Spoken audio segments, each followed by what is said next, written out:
Bulletin లో మరో breaking news. Palnadu జిల్లా గురజాల నియోజకవర్గం పిడుగురాళ్ల మండలం కొత్త గణేష్ పాడులో తీవ్ర ఉద్రిక్తత నెలకొంది.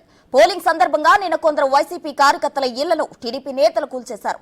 దీంతో మహిళలు రాత్రంతా గుడిలో తలదాచుకున్నారు. అటు తమ శ్రేణులను పరామర్శించేందుకు వెళ్లిన గురజాల ఎమ్మెల్యే కాసు మహేష్ రెడ్డి, నర్సరావుపేట ఎంపీ అభ్యర్థి అనిల్ కుమార్ యాదవ్ కాన్వాయ్పై కొందరు టీడీపీ కార్యకర్తలు రాళ్లు రువ్వారు. పరిస్థితి అదుపు తప్పడంతో పోలీసులు గాల్లోకి కాల్పులు జరిపారు. భద్రతా బలగాలు ఘటనా ప్రాంతానికి చేరుకుని వారి కాన్వాయ్ను పంపించారు.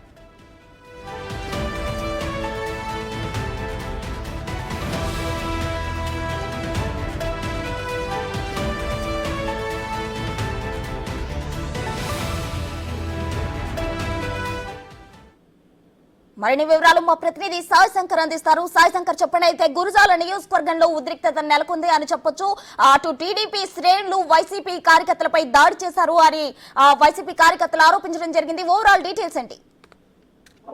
ప్రధానంగా నిన్న జరిగినటువంటి ఘర్షణలు ఏవైతే ఉన్నాయో ప్రధాన ఆ నేపథ్యంలో కొత్త గణేష్ పాడు అంటే గురజాల నియోజకవర్గంలో ఉన్నటువంటి కొత్త గణేష్ పాడు మండలంలో అక్కడ ఉండేటటువంటి వైసీపీకి సంబంధించినటువంటి మగవారందరూ కూడా ఊరిని వదిలిపెట్టి వెళ్ళిపోవడం జరిగింది. అక్కడ ఓన్లీ మహిళలు మాత్రమే ఉండడం జరిగింది. దానికి ప్రధాన కారణం ఎన్నికల నేపథ్యంలో తమ పైన టీడీపీ నేతలు ఎక్కడన్నా దాడి చేస్తారేమోననే ఆలోచనతో ఆ ఊర్లో ఉన్నటువంటి మగవారంతా వెళ్ళిపోయారు. అయితే రాత్రి అంతా కూడా మహిళలు మాత్రమే ఊర్లో ఉన్నటువంటి పరిస్థితి ఉంది. వాళ్ళని పరామర్శించడానికి ఈ రోజు అనిల్ కుమార్ యాదవ్, పల్నాడు జిల్లా వైఎస్ఆర్సీపీ ఎంపీ అభ్యర్థిగా ఉన్నటువంటి అనిల్ కుమార్ యాదవ్, గురజాల అభ్యర్థి అయినటువంటి కాసు మహేష్ రెడ్డి మహిళల్ని పరామర్శించడానికి వెళ్ళినటువంటి పరిస్థితి ఉంది. ఈ నేపథ్యంలో ఆ మగవారు ఎవరైతే ఉన్నారో వాళ్ళందరినీ కూడా తీసుకొని ఆ గ్రామానికి వెళ్ళారు. అయితే అదే అదునుగా భావించినటువంటి టీడీపీ శ్రేణులు ఒక్కసారిగా వీరిపైన దాడికి దిగడం జరిగింది. ఈ దాడుల్లో అక్కడ ఉన్నటువంటి కాసు మహేష్ రెడ్డి పైన, అదేవిధంగా అనిల్ కుమార్ యాదవ్ పైన కూడా దాడి జరగడం జరిగింది. వాళ్ళ వెహికల్ కి సంబంధించినటువంటి వాటిని డ్యామేజ్ చేయడం జరిగింది. ఇదంతా కూడా ఊహించిన పరిణామం నేపథ్యంలో వాళ్ళు ఒక్కసారిగా పొలాల గుండా కూడా తాము పారిపోయినటువంటి సిచ్యువేషన్ కనపడుతున్నటువంటి పరిస్థితి ఉంది. పొలాల్లోకి అక్కడ ఉన్నటువంటి స్థానికంగా వైసీపీ నేతలందరూ కూడా అటు మహేష్ రెడ్డిని, అదేవిధంగా అనిల్ కుమార్ యాదవ్ని గబగబా తీసుకెళ్లినటువంటి సిచ్యువేషన్ అక్కడ ఉంది.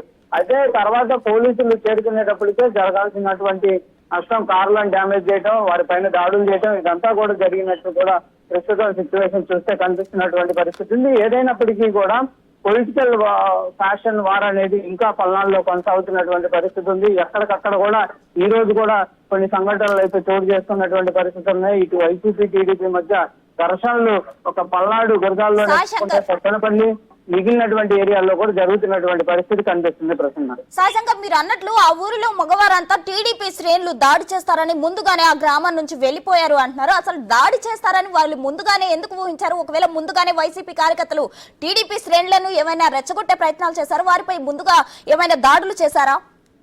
అంటే ప్రధానంగా ఈ పల్నాడు జిల్లాకు సంబంధించి ఫ్యాషన్ రాజకీయాలు అనేది కంపల్సరిగా ఈ పొలిటికల్ పోలింగ్ ఉన్నటువంటి డే కానీ ముందు రోజు కానీ ఘర్షణలు చోటు చేసుకుంటాయి. కొన్ని మండలాల్లో బలంగా టీడీపీ ఉంటుంది, కొన్ని మండలాల్లో వైసీపీ బలంగా ఉండేటటువంటి పరిస్థితి కనిపిస్తుంది. వైసీపీకి సంబంధించి బలంగా ఉన్నటువంటి రెంటాల గ్రామంలో కూడా నిన్న టీడీపీ శ్రేణులు భయానికి గురవుతూనే వాళ్ళు అక్కడికి పోలింగ్ ఏజెంట్లుగా వెళ్ళినటువంటి పరిస్థితులు ఉన్నాయి. అదే విధంగా ప్రస్తుతం జరిగినటువంటి కొత్త గణేష్ పాడు మండలం ఏదైతే ఉందో అక్కడ ఉన్నటువంటి గ్రామాల మొత్తంలో కూడా టీడీపీకి బలమైనటువంటి క్యాడర్ ఉన్నట్లు కూడా టీడీపీ వర్గాలు, ఇటు వైసీపీ వర్గాలు కూడా చెప్తున్నాయి. అందుకే వైసీపీ పైన కంపల్సరీగా వాళ్ళు ఎక్కడ దాడి చేస్తారనే విధంగా ముందుగానే ఊహించాము అనే విధంగా కూడా వాళ్ళు చెప్తున్నారు. ఇదంతా కూడా పొలిటికల్ సిచ్యువేషన్ అనేది కంపల్సరీగా పోలింగ్ డేలో ముందు రోజు తర్వాత రోజు ఉంటాయి. గతంలో కూడా ఇలాంటి సిచ్యువేషన్లు ఉన్నాయనే విధంగా కూడా కొంతమంది స్థానికులు అయితే చెప్తున్నటువంటి పరిస్థితి ఉంది.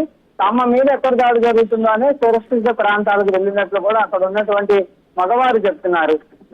ఏదైనప్పటికీ మాత్రం అనుకున్న పథకం ప్రకారం కంపల్సరీగా వీళ్ళు వస్తున్నారని తెలుసుకున్నటువంటి అదులోనే ఈ దాడులు జరిగాయనే విధంగా చెప్తున్నారు. అయితే ఇక్కడ ఓన్లీ టీడీపీ శ్రేణులే దాడి చేశారా, వైసీపీ శ్రేణులు కూడా ముందుగా దాడులకి ప్లాన్ చేస్తున్నారా అనే దానికి సంబంధించి దానిపైన కూడా కొంత విచారణ అయితే జరుగుతున్నటువంటి పరిస్థితి ఉంది. ఎందుకంటే టీడీపీ వాళ్ళపై కంచుకోట ఉన్నప్పటికీ వైసీపీ శ్రేణులు కూడా కొన్ని ప్రాంతాల్లో దాడులు చేశారు కాబట్టి ఈ సిచ్యువేషన్ లో కంపల్సరిగా ఒకరిపై ఒకరు దాడులు చేసుకునేటటువంటి ప్రభావం ఉంటుంది కాబట్టి ముందుగా పోలీసులు కూడా కొంతమందికి సూచనలు చేసినట్టు తెలుస్తుంది. అంటే మీరు ఇక్కడ ఉండొద్దు, కంపల్సరిగా సురక్షిత ప్రాంతాలకు వెళ్ళండి అనే విధంగా పోలీసులు కూడా కొంతమందికి సూచనలు చేసినట్లు కూడా తెలుస్తుంది. అందుకే వాళ్ళు అక్కడ నుంచి తరలి వెళ్ళినట్టు తెలుస్తుంది. అయితే అక్కడ ఒక మహిళలు మాత్రమే రాత్రి అంతా కూడా అక్కడ కరెంటు లేకుండా చీకటి గదుల్లో ఉండటం అనేది ప్రస్తుతం అయితే చర్చాంశనీయంగా మారినటువంటి పరిస్థితి ఉంది. ఎందుకంటే పొలిటికల్ గా సిచ్యువేషన్లు అనేక ప్రాంతాల్లో మారాలని చూసినా కూడా